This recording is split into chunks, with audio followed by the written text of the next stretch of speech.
COVID-19 is the disease that's caused by the SARS-CoV-2 virus.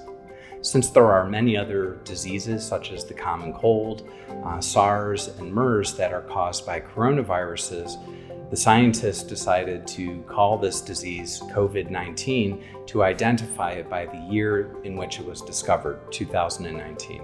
The primary symptoms of COVID-19 are the presence of fever, a cough, shortness of breath, and it's often accompanied by body aches, headache, sore throat, and oftentimes diarrhea and even vomiting. The primary medication that we're using now is one called remdesivir.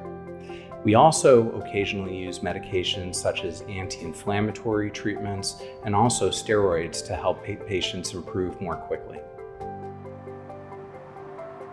We use a nasal swab to get a specimen that we can use in the laboratory for the test.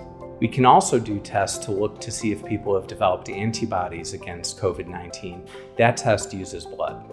If you think you may have symptoms of COVID, you should go ahead and call your doctor. The best way to prevent COVID is to follow the advice that you've been hearing now for several months.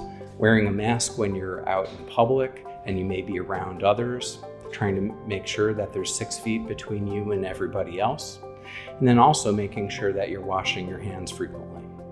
In Connecticut, we are past our peak on the curve. However, we still have a majority of our population in Connecticut that hasn't had COVID before, and certainly we don't have a vaccine available to us yet.